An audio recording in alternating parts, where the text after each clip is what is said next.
Chinnaswamy stadium ಬಳಿ ಕಾಲ್ ತುಳಿತದ ಬಗ್ಗೆ ಗೃಹ ಸಚಿವ ಪರಮೇಶ್ವರ್ ಅವರು ಮಾಹಿತಿಯನ್ನು ಪಡ್ಕೊಳ್ತಾ ಇದ್ದಾರೆ. ನಿನ್ನೆ ವಿಜಯೋತ್ಸವ ಕಾರ್ಯಕ್ರಮಕ್ಕೆ 8 ಲಕ್ಷ ಅಭಿಮಾನಿಗಳು ಬಂದಿದ್ರು ಅನ್ನೋದು ಇವರದು ಲೆಕ್ಕಾಚಾರ. ಇತಿಹಾಸದಲ್ಲೇ ಇಷ್ಟೊಂದು ಜನ ಸೇರಿರಲಿಲ್ಲ, ಓವರ್ ಕ್ರೌಡ್ ಆಗ್ಬಿಟ್ರು ಅಂತ ಹೇಳ್ತಾ ಇದ್ದಾರೆ. ಮ್ಯಾನೇಜ್ ಮಾಡೋಕ್ಕಾಗಿಲ್ಲ ಅನ್ನೋದನ್ನು ಒಪ್ಕೊಳ್ತಾ ಇದ್ದಾರೆ. ಗೇಟ್ ನಂಬರ್ 6, 7 ಆಮೇಲೆ ಗೇಟ್ ನಂಬರ್ 2, 2A ಬಳಿ ಎಲ್ಲ ಗಲಾಟೆ ಆಗಿದೆ ಅಂತ ಪರಮೇಶ್ವರ್ ಅವರು ಸ್ಥಳ ಪರಿಶೀಲನೆ ನಂತರ ಕೊಡ್ತಾ ಇರೋ ಮಾಹಿತಿ. 8 ಲಕ್ಷ ಜನ ಬರ್ತಿದ್ದಾರೆ ಅನ್ನೋದು ಇಂಟೆಲಿಜೆನ್ಸ್ ಗೊತ್ತಿರಲಿಲ್ವಾ? ಹಾಗಾದ್ರೆ ಕ್ರೌಡ್ ಅಸೆಸ್ಮೆಂಟ್ ಯಾಕಾಗ್ಲಿಲ್ಲ? ಈ ಪ್ರಶ್ನೆಗೆ ಉತ್ತರ ಕೊಟ್ಟರೆ ನೋಡೋಣ.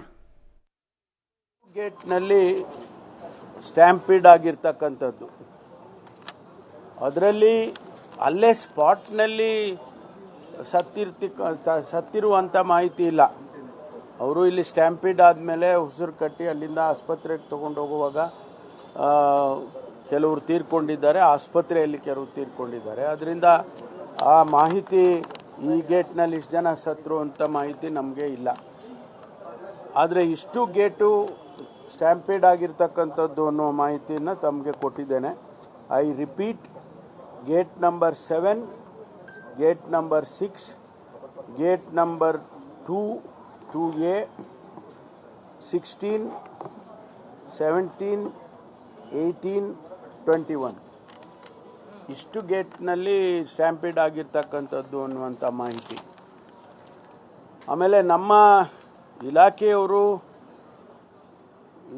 ಯಾವಾಗ ಇಷ್ಟೆಲ್ಲ ಜನ ಹೆಚ್ಚೆಚ್ಚು ಬರೋದಕ್ಕೆ ಶುರು ಮಾಡಿದ್ರು, they started collecting from different divisions. ಎಲ್ಲ ಡಿವಿಷನ್ಸಿಂದ ಫೋರ್ಸನ್ನು ಕಲೆಕ್ಟ್ ಮಾಡ್ಕೊಂಡಿದ್ದಾರೆ.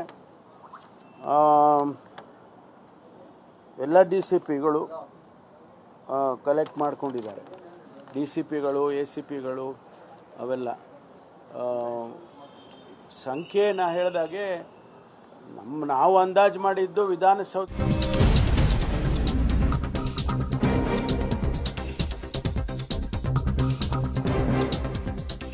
ಸಾವಿಗೆ ಹೊಣೆ ಯಾರು ಅನ್ನೋ ಪ್ರಶ್ನೆಗೆ ಪ್ರತಿಕ್ರಿಯೆ ಕೊಡೋದಕ್ಕೆ ನಿರಾಕರಿಸಿದ್ದಾರೆ ಪರಮೇಶ್ವರ್ ಅವರು. ಪಬ್ಲಿಕ್ ಟಿವಿಯ ಪ್ರಶ್ನೆಗೆ ನೋ ಕಮೆಂಟ್ಸ್ ಅಂತಾನೆ ಹೊರಟು ಹೋಗಿದ್ದಾರೆ.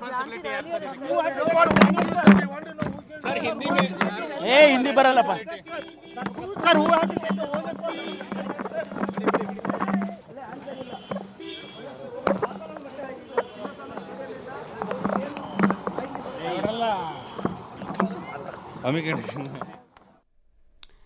ಸಾವಿಗೆ ಯಾರು ಹೊಣೆ ಸರ್? ಯಾರು ಕೊಟ್ಟಿದ್ದು ಇಷ್ಟು ಪರ್ಮಿಷನ್? ಅದೊಂದು ಹೇಳ್ಬಿಡಿ. ಪತ್ರಗಳ ಎಕ್ಸ್ಚೇಂಜ್ ಹೆಂಗಾಯ್ತು? ಇಷ್ಟು ಶಾರ್ಟ್ ಪೀರಿಯಡ್ ಅಲ್ಲಿ ಹಠ ಹಿಡಿದಿದ್ದು ಯಾರು? ಆ ಪ್ರಶ್ನೆಗಳನ್ನು ಕೇಳಿದ್ರೆ ಉತ್ತರ ಕೊಡೋದಕ್ಕೆ ಯಾರು ರೆಡಿ ಇಲ್ಲ. ಇವ್ರನ್ನ ಕೇಳಿದ್ರೆ ಇವರು ಉತ್ತರ ಕೊಡ್ತಾ ಇಲ್ಲ, KCN ಕೇಳಿದ್ರೆ ಅವರು ಕೂಡ ಕೊಡ್ತಾ ಇಲ್ಲ. ಹಾಗಾದ್ರೆ 11 ಜೀವಗಳಿಗೆ ಬೆಲೆ ಇಲ್ಲ.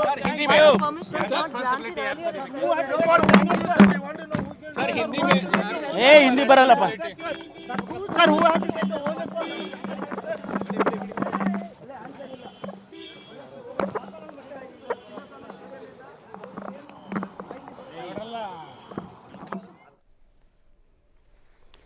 ಏನೇ ಪ್ರಶ್ನೆಗಳನ್ನ ಕೇಳಿದ್ರು, ಈ ತರದ್ ಯಾವುದೇ ಪ್ರಶ್ನೆಗಳು ಬಂದ್ರು ಕೂಡ ಎಲ್ಲಿ ಸಿಕ್ಕಾಕೊಳ್ತೀವಿ ಅಂತ ಎಲ್ಲ ಅಲ್ಲಿಂದ ಜಾರ್ಕೊಳ್ಳುವಂತಹ ಪ್ರಯತ್ನವನ್ನು ಮಾಡ್ತಾ ಇರೋದನ್ನ ನೀವು ಗಮನಿಸ್ತಾ ಇದ್ದೀರಾ.